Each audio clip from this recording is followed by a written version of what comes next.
علیکم ورحمۃ اللہ وبرکاتہ۔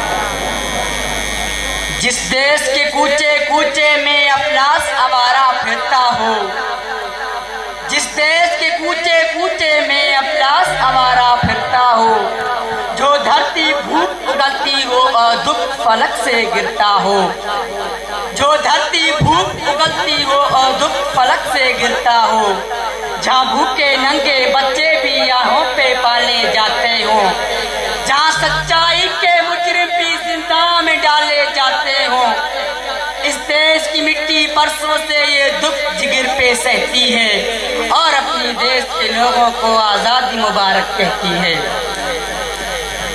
نہایت قابل احترام اساتذہ کرام اور میرے ہم مقصد دوستوں اور بھائیوں، آزادی تو اختیار کو کہتے ہیں، آزادی تو خود مختار زندگی کو کہتے ہیں۔ ہاں جناب اعلیٰ، اس بات پر شک نہیں کہ کاغذی حساب پر ہم آزاد ہو گئے ہیں، پاکستان تو ہمیں مل چکا ہے، 14 اگست تو ہم مناتے ہیں، لیکن یہ پاکستان مکمل پاکستان ہمیں نہیں ملا ہے، ہمیں تو اپنا مکمل پاکستان چاہیے۔ قائد اعظم کا بھی قول ہے کہ کشمیر پاکستان کا شہرگ ہے۔ جناب اعلیٰ، اگر یہ شہرگ آپ کو اور مجھ کو نہ ملے تو وہ شہرگ کس کام کا؟ میرا جناب اعلیٰ، مخالفین نے کہا تھا کہ ہم رخ ہواؤں کا بدلتے ہیں، اگر آپ رخ ہواؤں کے بدلتے ہو تو ہمیں کشمیر آزاد کر کے دو۔ یہ کشمیر جو پاکستان کا شہرگ ہے، پہلے تو ہمیں یہ آزاد کر کے دو، بعد میں دیکھیں گے ہواؤں کو کہ تم کتنے ہواؤں کے رخ موڑتے ہو۔ جناب اعلیٰ، اگر وہ شہرگ ہمارے اندر نہیں ہے تو وہ مردہ جسم کس کام کا؟ اسی طرح بھی پاکستان یہ مردہ جسم کی طرح ہے، یہ پاکستان کس کام کا نہیں۔ مخالفین نے کہا تھا کہ ہم چاہے کچھ بھی کر سکتے ہیں، اسی لیے آپ چاہتے ہیں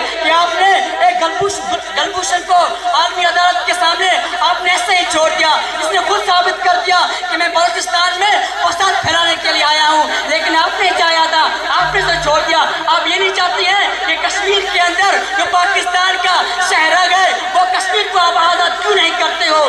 اس کے لیے آپ عالمی عدالت میں آوازیں کیوں نہیں اٹھاتے ہو؟ وہ بنگلہ دیش جہاں جماعت اسلامی کے کارکنان کو پھانسی دی جاتی ہے، وہاں آپ آزادی آواز کیوں نہیں اٹھاتے ہو؟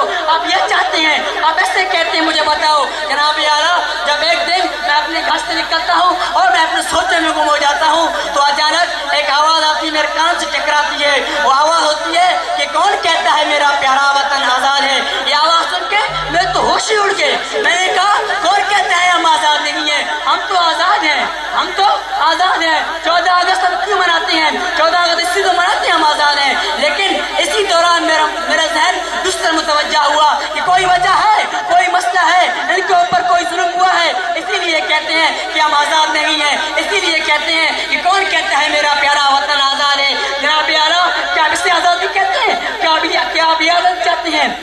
جناب اعلیٰ، آج سے تقریباً چند سال پہلے پاکستان نے امریکہ سے کچھ رقم وصول کی تو ہم نے ان سے وجہ پوچھا کیا مسئلہ ہے، آپ نے رقم کیوں وصول کی؟ تو ہمیں بتایا گیا کہ پاکستان ایک غریب ملک ہے، نہایت افلاس کی وجہ سے اس کے علاوہ کوئی اور چارہ نہیں، تو ہم کیا کر سکتے ہیں؟ تو جناب اعلیٰ، میں نے سوچا کہ ذرا ان کے بات پر اعتبار کی جائے اور اپنے گھر سے نکل کر دیکھی جائے کہ میرے عوام کو جو امداد مل رہی ہے، اس امداد سے ملنے والی میری عوام کی حالت کہاں تک بدلی ہے۔ تو جناب اعلیٰ، مجھے بہت افسوس ہوا کہ حد سے بہت افسوس ہوا۔ تو کہیں میں نے ان وزراء کے فرنگی کتوں کو سیر کرتے ہوئے دیکھا، تو کہیں میں نے معصوم بچوں کو بھوک سے ملتے دیکھا، تو کہیں میں نے آج کے حکمرانوں کے تن پر لاکھوں کا لباس دیکھا، تو کہیں میں نے آدم کی بیٹیوں کو کھلے بازار بکتے دیکھا، تو کہیں میں نے آج کے حکمران کے پیچھے 10 گاڑیوں کو جاتے دیکھا، تو کہیں میں نے عافیہ صدیقی کی ماں اس کی بیٹی کے انتظار میں تل مرتے دیکھا۔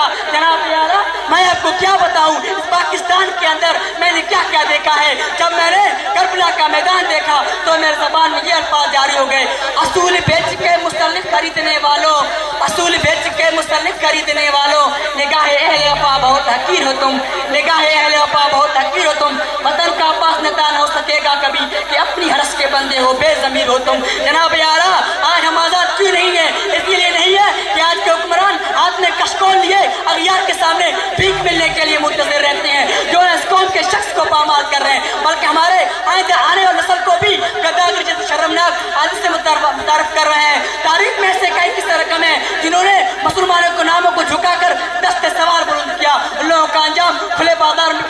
لاشوں کی ماں بن گئی۔ جناب اعلیٰ میں مخالفین سے پوچھنا چاہتا ہوں، میں ہر ایک سے پوچھنا چاہتا ہوں، کیا وہی پاکستان ہے؟ کیا وہ پاکستان جس کے لیے علامہ اقبال نے خط لکھا؟ نہیں، وہ پاکستان نہیں ہے جس کے لیے ہمارے ماں اور بہنوں نے مقتل گاہوں کو سجایا، اس کے لیے کئی آدم کی بیٹیوں نے اپنی عزت سارے بازار میں نیلام کروایا۔ وہ پاکستان نہیں ہے جناب اعلیٰ، یہ آج کے پاکستان تو ہم جب امریکہ کا بات آتا ہے تو امریکہ کوئی حکم آتا ہے سارے اس کی طرف متوجہ ہو جاتے ہیں۔